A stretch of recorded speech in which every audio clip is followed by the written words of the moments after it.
ভগবানের প্রতি যদি বিশ্বাস আর ভক্তিটা আমাদের সঠিক থাকে মা, ভগবানের প্রতি যদি একই ভক্তি দিয়ে তাকে ভালোবাসতে পারো, ভগবান তোমার কাছে বাধা পড়ে যায়।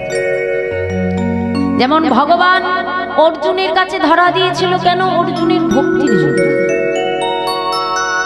যখন কুরুক্ষেত্রের এত বড় যুদ্ধটা ঘটবে মা, ঠিক তার পূর্বে কৌরব পক্ষের হয়ে দুর্যোধন আর পাণ্ডব পক্ষের হয়ে অর্জুন দুজনে এসেছে মাধবের সাথে সাক্ষাৎ করবে, দেখা করবে। তা এখন আজকে অর্জুন এসে কি করলো? ভগবান চতুরের শিরোমণি শয়নের ছলনা করে মাথার কাছে একটা সিংহাসন আর পায়ের কাছে একটা আসন পাতিয়ে রেখে দিয়েছে। আর দুর্যোধন প্রবেশ করবার মাত্র যেই না সিংহাসন দেখেছে, মনে মনে চিন্তা করছে যে আমার মতো এমন যোদ্ধার জন্য ওই সিংহাসনে মানা। অহংকারে মত্ত হয়ে সিংহাসনে গিয়ে বসলেন। ভগবান কি করল? ঘুমানোর ছলনা করে যাচ্ছি। আর অর্জুন সে কি করলো? গোবিন্দের চরণতলে যে আসনটা পাতা ছিল সেখানে এসে বসেছে।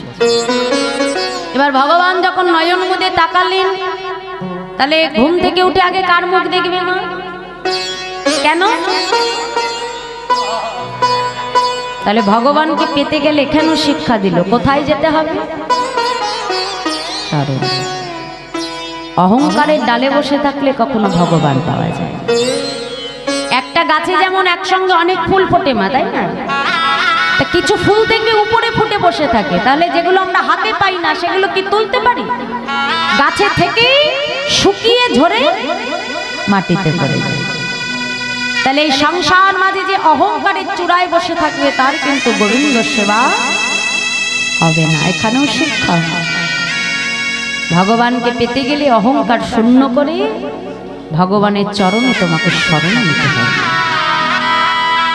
যেই না অর্জুনকে দেখলো, দেখবা মাত্রই বলছে, অর্জুন বেশ, তোমার মুখটা যখন আগে দেখেছি, বলো তুমি কি চাও? শোনো অর্জুন, আগেই আমি বলে দিই, এই কুরুক্ষেত্রের যুদ্ধে তুমি যদি মনে করো আমি কোনো অস্ত্র ধরবো, এটা কিন্তু ভুল। কারণ আমি শপথ করেছি কুরুক্ষেত্রের যুদ্ধে আমি থাকবো নিরস্ত্র। তাহলে একদিকে আমি নিরস্ত্র, আর একদিকে আমার লক্ষ লক্ষ সেনা, হাতি ঘোড়া পালকি অস্ত্র শস্ত্র, বলো কি চাও? এখন দুর্যোধন সঙ্গে সঙ্গে উঠে বলছে, এই যে মাধব, ও তোমার কাছে পরে চাইবে, আমি চাইছি আগে। শোনো, মনে মনে আগে থেকে চিন্তা করে নিয়েছি যে মাধব যখন অস্ত্রই ধরবে না, তাহলে নিরস্ত্র মাধবকে নিয়ে কোনো লাভ নেই, তাই না মা? হ্যাঁ, আমাদের বুদ্ধিও কিন্তু দুর্যোধনেরই মতো, কি তাই না মা? যেদিকে লাভ আছে দেখবে সেদিকে সবাই আছে, যেদিকে লাভ নেই সেদিকে কেউ নেই, কি মাথায় তো? লাভ ছাড়া কেউ এখন আমরা এক পাও বার করি। স্বার্থ থাকবে তখন পা বাড়াবো, স্বার্থ নেই আমিও নেই, তাই না? হ্যাঁ, এখন দুর্যোধন মনে করছে বাবা, সে যখন অস্ত্রই ধরবে না তাকে নিয়ে আমার কোনো লাভ নেই। এই যে শোনো মাধব, তোমার যত হাতি ঘোড়া পালকি অস্ত্র শস্ত্র সব আমি নেব। অর্জুন তুমি কি চাও? অর্জুন ভগবানের চরণে শরণ নিয়ে বলছে, মাধব তোমার যে রাতুল চরণে তুমি ঠাই দিয়েছ প্রভু, কথা দাও তোমার ওই যুগল চরণ ছাড়া করবে না। আমার এই দেহরূপী রথকে আমি তোমার চরণে সমর্পণ করে দিলাম প্রভু। এই রথ তুমি যেদিকে বয়ে নিয়ে যাবে, রথ সেদিকেই চলে যাবে। তোমার ওই যুগল চরণ ছাড়া তুমি করো না, আমি আর কিচ্ছু চাই না। দুজনের চাওয়া হয়ে গেল, ফিরে এসেছি। এখন দুর্যোধনের মামাকে ছিল শকুন, যেই এসেছে ডাকছে, এই যে ভাগ্নে শোনো, এত কিছু বুঝিয়ে সুঝিয়ে যে পাঠালাম, তা কি চেয়ে আসলে তুমি? হ্যাঁ, কি চাইলে? যেই না বলেছে সঙ্গে সঙ্গে বলছে, আর বলো না মামা, আরে অর্জুনের মতো পাগল একটাও নেই। কেন জানো?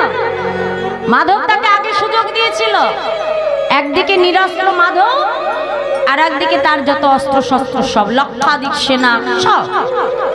তা আমি কি চাইছি জানো? ওই যে মাধবের যত লক্ষ লক্ষ সেনা ঘোড়া পালকি সব আমি নিয়ে নিয়েছি।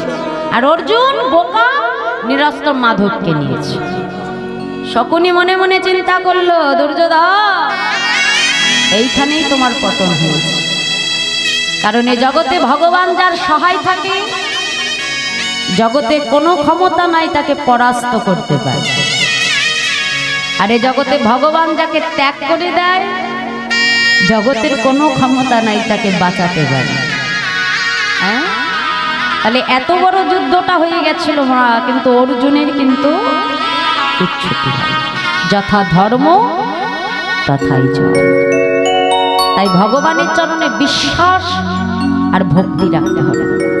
যতই তোমাকে কঠিন আঘাত আসুক না কেন, প্রভুর চরণে একটাই প্রার্থনা জানাবে, প্রভু যতই আঘাত তুমি দাও না কেন দয়াময়, সইবার মতো ক্ষমতা। যদি এই বিশ্বাস আর ভক্তি দিয়ে তাকে ভালোবাসতে পারো না, তাহলে গোবিন্দ ঘোষের মতো আমাদের বাসনা একদিন পূর্ণ হয়। কিন্তু চাওয়াটা মা সঠিক হতে হবে। জয় রাধা।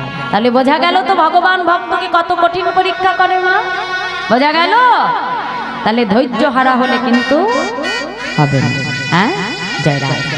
তা আসো, গোবিন্দ ঘোষের মনের শেষ ইচ্ছে ছিল ভগবান যেন তারই পুত্র হয়ে শেষের দিনে তার শেষকৃত্য সমাধা করি। ভগবান ভক্তবান কল্পতরু, আজও ভক্তের বাসনা ভগবান একইভাবে পূর্ণ করে চলেছে। তা আসুন সবাই মিলে দুটি বাহু তুলে আমরা বলবো, ভক্তির বাসনা প্রভু পুরাণ করিল, ভক্তির বাসনা প্রভু পুরাণ করিল, ভক্তের বাসনা প্রভু পুরাণ করিল, ভক্তির বাসনা প্রভু পুরাণ করিল। প্রেমানন্দে বদন হরি হরি হরি বল, প্রেমানন্দে বদন হরি হরি হরি বল, প্রেমানন্দে বদন হরি হরি হরি বল, প্রেমানন্দে বদন হরি হরি হরি বল। জয় সচিনন্দন জয় গৌর হরি, জয় সচিনন্দন জয় গৌর হরি, জয় সচিনন্দন জয় গৌর হরি, জয় সচিনন্দন জয় গৌর হরি। কৃষ্ণ প্রিয়ার প্রাণ বধুয়া নরিয়াবে হরি, প্রিয়া প্রাণ বধুয়া নরিয়াবে, কৃষ্ণ প্রিয়ার প্রাণ বধুয়া নরিয়াবে হরি, প্রিয়া প্রাণ বধুয়া নরিয়াবে হরি। জয় রাধে। এবার একটু নিতাই গৌর হরি বল দেবো। হ্যাঁ, সবাইকে এবার একটু উঠে দাঁড়াতে হবে। জয় রাধে, জয় রাধে।